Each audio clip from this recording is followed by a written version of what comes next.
Chapter 8.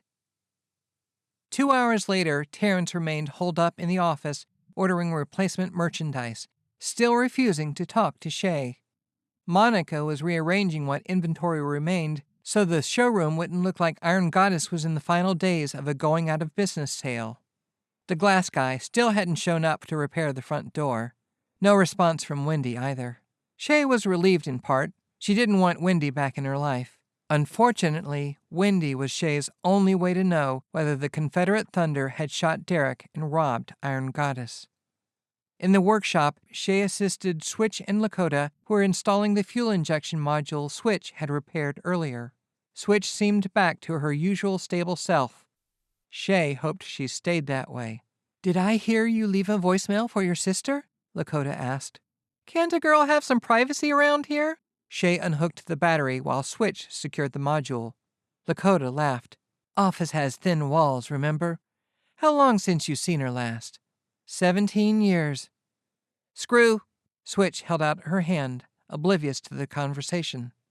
Lakota fed her the screws one by one as requested. 17 years, huh? I can't imagine. I go more than a couple of months without seeing my brothers and sisters. I get crazy homesick.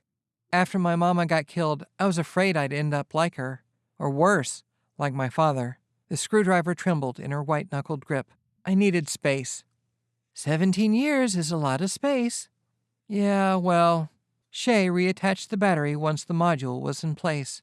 Switch turned the key and pressed the starter. The bike rumbled to life. It works. She looked at the others, beaming. A vehicle squealed to a stop in the rear lot and honked its horn. A trim man in blue and white coveralls walked in the back door, pushing a dolly loaded with cardboard boxes. Shea flagged him down. "How's it going?" The delivery guy handed her a tablet and a stylus. "Been better." Shea recognized the shipment as helmets, jackets, and boots they had ordered the week before. "This helps." She signed the tablet with the stylus, then handed it back to him. He unloaded the dolly and gave her a wave. "Hang in there." She loaded the boxes onto one of the shop's hand trucks. "I'll be in the showroom if you need me." She backed through the door and down the hall. She knew Terrence would be pissed if she put the new stock on the shelves without first entering it into the system. She didn't care. The showroom was as bare as old Mother Hubbard's cupboard. They could enter the new merchandise later, using the enclosed inventory list. The bell on the front door jingled. Shea looked up, hoping the glass guy had arrived. But it wasn't him. A thin woman with stringy red hair ducked behind the plywood, as if hiding from someone. "Can I help you?" Last thing she needed was a crazy woman wreaking more havoc at Iron Goddess. The woman turned around to face her. Shea froze. The newcomer looked 30 with hard years under her belt. Her clothes hung off her frame like a painter's drop cloth. Shea stared at Mama, back from the dead.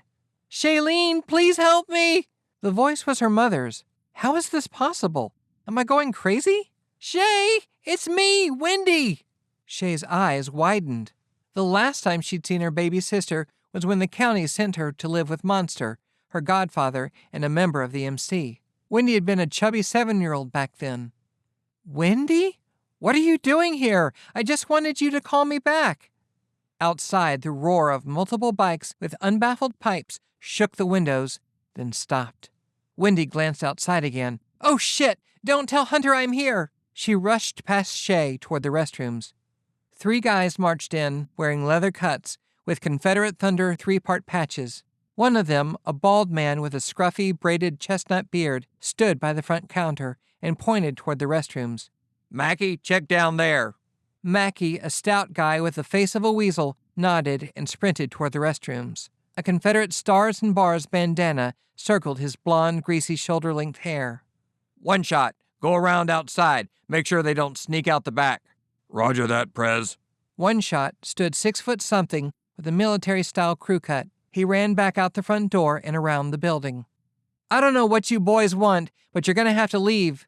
Shea approached the bald man. The patches on his vest identified him as the president of the MC. No doubt this was Hunter, Wendy's old man. "Mind your own business, bitch." Hunter tried to push her aside, but she caught his hand and twisted it around in an arm lock. He let loose a sharp squeal. "This is my business, dirtbag." She tightened the arm lock a pinch to drive home the point. And in case you didn't see the sign on your way in, I don't allow club colors in my shop. A scuffle erupted across the room. Let me go, you asshole! Wendy screeched as Mackie dragged her by the hair from the ladies' room. Shea flipped Hunter around to face Mackie and her sister. A Beretta M9 protruded from Hunter's waistband. She considered reaching for it, but doing so meant releasing the arm lock. She opted to maintain her hold for the moment. Mackie held Wendy with an iron grip on her hair right at the scalp. Her face twisted in pain, and she fell to her knees, arms flailing. Let her go or I'll rip your buddy's arm off, Shea yelled. No one treats women like that in my shop, she thought. Not even my good-for-nothing sister. You stupid bitch, Hunter grunted. You're as good as dead. Mackie pulled a snub-nosed revolver and squeezed off a couple of rounds in her direction. The deafening gunshots reverberated through the empty shop. Both bullets punched through the plywood on the door behind her. Shea ducked down, using Hunter as a shield, and grabbed the Beretta. Hunter wheeled around to punch her until he saw the gun pointed at his head. Call off your dog. She stood up, keeping Hunter between her and Mackie. Hunter glared until Shea flicked off the safety. Mackie, hold your fire, he said. Rather than dropping the revolver, Mackie pressed it against Wendy's temple, still holding her by the hair. This guy is really getting on my nerves, she thought. From the garage came a loud crash, followed by shouting. It sounded like Lakota, Switch, and the other Thundermen. What the hell was that? Hunter asked. If I had to guess, I'd say that was Switch. Shea pulled back the hammer on the Beretta. Tell your buddy to put his gun on the floor and let Wendy go. Soon as she tells me where she took my little girl. Go fuck yourself, Hunter! Wendy's face flushed dark red. I ain't telling you shit!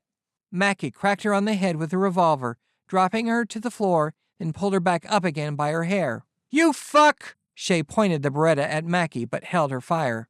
Switch burst in, shrieking like a bird of prey, and knocked the revolver out of Mackie's hand with an exhaust pipe. Before he could recover, she swung again, hitting him in the head. Mackie dropped like a 50-pound sack of rice. Wendy recoiled against the wall and curled up into a ball. Switch continued pounding him until Terrence ran up and took the exhaust pipe out of her hands. Lakota wrapped Switch in a bear hug, whispering in her ear until she settled down. Nice timing, guys, Shea said, enjoying the unsettled expression on Hunter's face. Got the other punk out back, wrapped up in duct tape, Terrence said. This ain't over, you ugly bitch, Hunter said. I got a right to see my little girl. Ain't nothing you or your overgrown monkey here can do to stop me. Shea smacked Hunter in the face with the Beretta. Blood dripped from his nose. Listen, you piece of shit.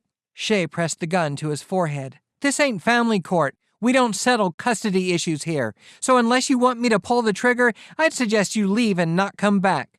That goes for all the Thundermen. You got that? Hunter glanced at Terrence, then back at Shea, wiping blood from his nose. I got it. One more thing. Which one of you rednecks broke in here last night? She wasn't sure they had, but wanted to see how he reacted. A sneer twisted on Hunter's face. What are you talking about? Why would we break into this dump? Let's see. Scumbags broke into my motorcycle shop. The Thundermen are biker scumbags who are always looking for a quick buck. You do the math. We were in Bradshaw City all night. Oh yeah, doing what? None of your goddamn business. You lying to me? In spite of the gun in his face, he smiled. Guess you'll have to either take my word for it or shoot me. She drove her knee into his crotch. Get out of my shop. He doubled over in pain. He limped over to where Mackie lay on the floor and nudged him with his foot. Get the fuck up. We're leaving. Mackie groaned and struggled to his feet, massaging a lump on the back of his head. Hunter turned back to Shea. Where's One Shot? Terrence, drag that other guy up front, and don't be gentle about it. Will do. Terrence disappeared into the shop. Shea ushered Hunter and Mackie through the front door. One Shot showed up a moment later with Terrence on his heels. One Shot pulled at the duct tape on his mouth with a great deal of wincing. Let me get that for you, son. Terrence ripped the tape off One Shot's face, leaving an angry welt. Motherfucker, One Shot barked. Terrence pulled him to his feet and pushed him toward Hunter and Mackie. Shea pointed the Beretta at their bikes. Now get the fuck out of here. Next person I see wearing Thunderman colors gets 2 in the chest. Hunter grinned. Well, Ain't you Daddy's little girl? It took every ounce of restraint she possessed not to shoot him. The three men started their Harleys in a deep rumble that echoed off the building. As they backed away from the curb, Hunter held up his hand in a gun shape, pointed at Shea. She pointed his Beretta back at him. Mrs. Brooks, the owner of the Cocopelli Cafe, came running out, looking alarmed. "Did I hear gunfire?" Shea slipped the Beretta into her waistband, covering it with her shirt. "Nah, Miss Brooks," she said with her most innocent smile. "One of the bikes in the workshop backfired a couple of times. Sorry to bother you." Mrs. Brooks didn't look convinced, but went back into the cafe.